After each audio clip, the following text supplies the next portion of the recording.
अस्सलाम वालेकुम। तो क्या हाल है आप लोगों को? उम्मीद है आप लोग सब खैरियत से होंगे।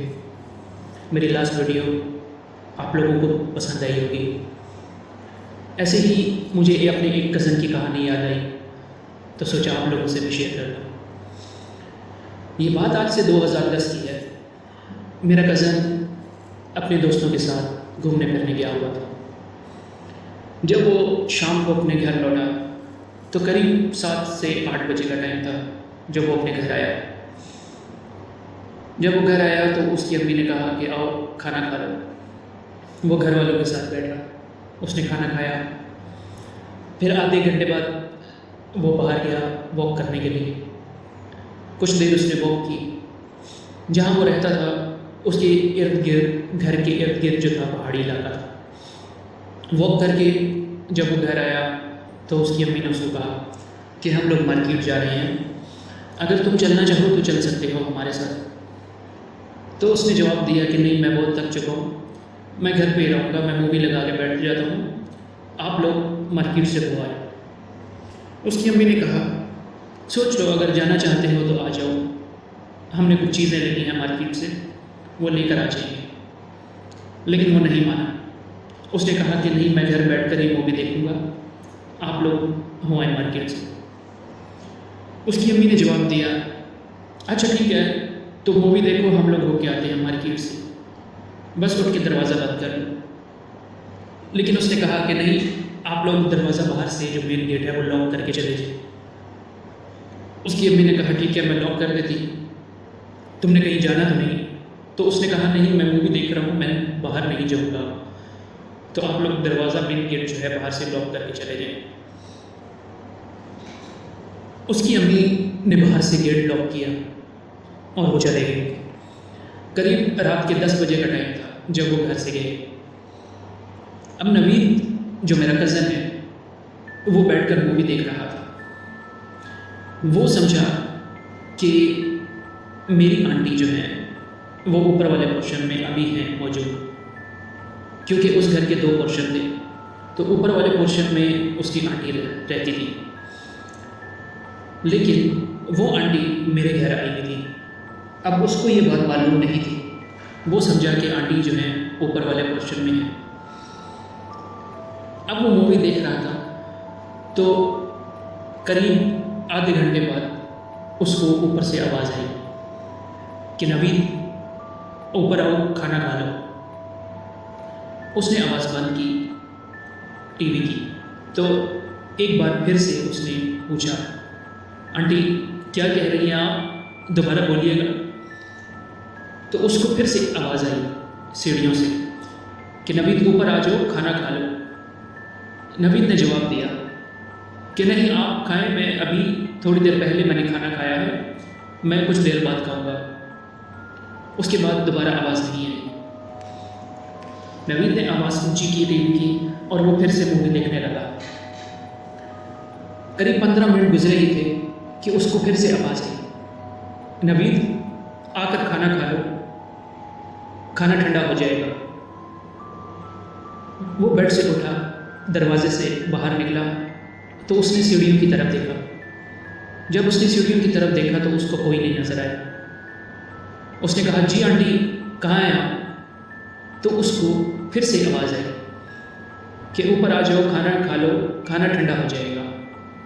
अब जब उसने सीढ़ियों की तरफ देखा तो उसको बहुत अंधेरा नज़र आया सीढ़ियों पर। खैर वो चलकर थोड़ा सा आगे हुआ। अब उसकी नज़र सीढ़ियों पर ही थी। जब वो चलकर थोड़ा आगे हुआ तो उसको एक साया ऊपर जाते हुए नज़र आया। तो उसने फिर से आवाज़ दी आंटी लाइट तो ऑन करें, लाइट क्यों बंद की हुई है? आंटी की आदत थी, अक्सर वो लाइट्स बंद रखती थी अपने घर की, अपने ऊपर वाले पोर्शन की, हर कमरे की, हर जगह की लाइट बंद होती थी। एक छोटा सा बल्ब जो है वो ऑन होता था। खैर वो सीढ़ियाँ चढ़ा, जैसे ही ऊपर गया तो उसको एक साया अंदर की तरफ जाते हुए नज़र आया। बहरहाल वो समझा कि आंटी हैं, शायद ऊपर चली गई हैं किचन में। ये चलते चलते ऊपर चला गया। जैसे ही ये ऊपर गया तो इसने देखा हर जगह पर अंधेरा है और सब दरवाजे बंद हैं, क्योंकि ऊपर वाली आंटी के पोर्शन में 4 कमरे हुआ करते थे और 5वां कमरा किचन के साथ था। जब उसने देखा सब दरवाजे बंद हैं तो वो किचन की तरफ गया। जब वो किचन की तरफ जैसे ही मुड़ा तो उसको फिर से वही साया नज़र आया किचन की तरफ जाते हुए। जब उसने आवाज़ दी कि आंटी लाइट्स क्यों बंद की हुई हैं आपने, कुछ भी नज़र नहीं आ रहा, बहुत अंधेरा है, लेकिन जवाब ना आया। वो जैसे ही किचन की तरफ मुड़ा उसने देखा कि किचन का दरवाज़ा जो है आधा खुला हुआ है। वो किचन की तरफ जैसे ही गया उसने दरवाज़ा खोला। जब किचन का दरवाज़ा खोला तो किचन में कोई नहीं था, बहुत अंधेरा था और उसको किचन के एक कोने में एक काला साया खड़ा हुआ नज़र आया। अब जब उसने वो देखा साया तो उसके पैरों तले ज़मीन निकल गई। उसको समझ ना आई कि मैं क्या करूं। अब वो खड़ा हुआ उसको साए को देख रहा था और उसको कुछ समझ नहीं आ रहा था कि मैं कैसे हिलूँ यहाँ से, क्योंकि उससे हिला भी नहीं जा रहा था। एकदम से उसके पीछे जो कमरा था उसका दरवाज़ा बहुत ज़ोर से बंद हुआ। उसकी आवाज़ इतनी थी कि वो वहाँ से भागा, सीढ़ियों से उतरा और भागते हुए बाहर चला गया।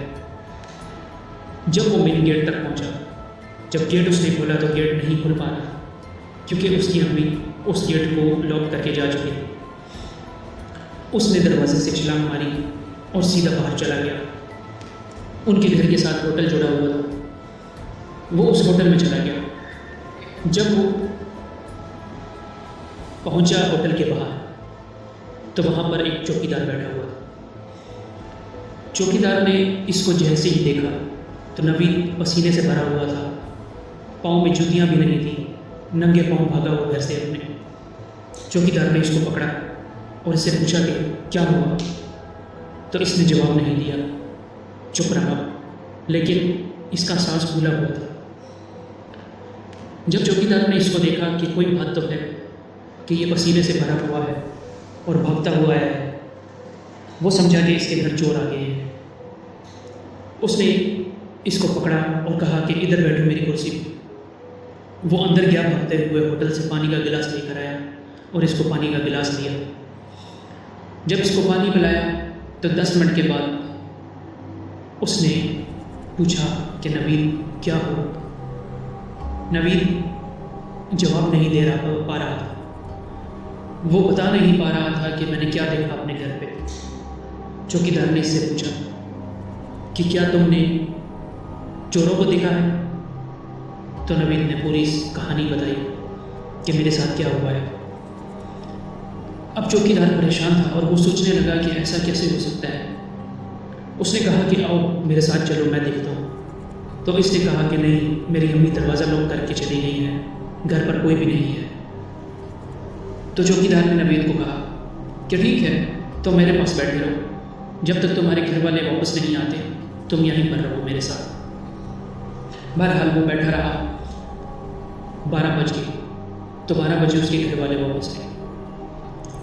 जैसे ही घर वाले उसके वापस आए तो उन्होंने देखा कि नवीद बाहर चौकीदार के साथ बैठा है। घर वालों ने गाड़ी रोकी। अब उसके बाहर निकले गाड़ी से, उससे पूछा कि तुम यहाँ पर क्या कर रहे हो? तो उसने जवाब नहीं दिया।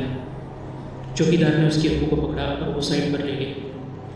उन्होंने उसको कहा कि ये सब हुआ है इसके साथ, ये भागता हुआ आया है, ना इसके पाँव में जूती है और ये बहुत ज़्यादा डरा हुआ है।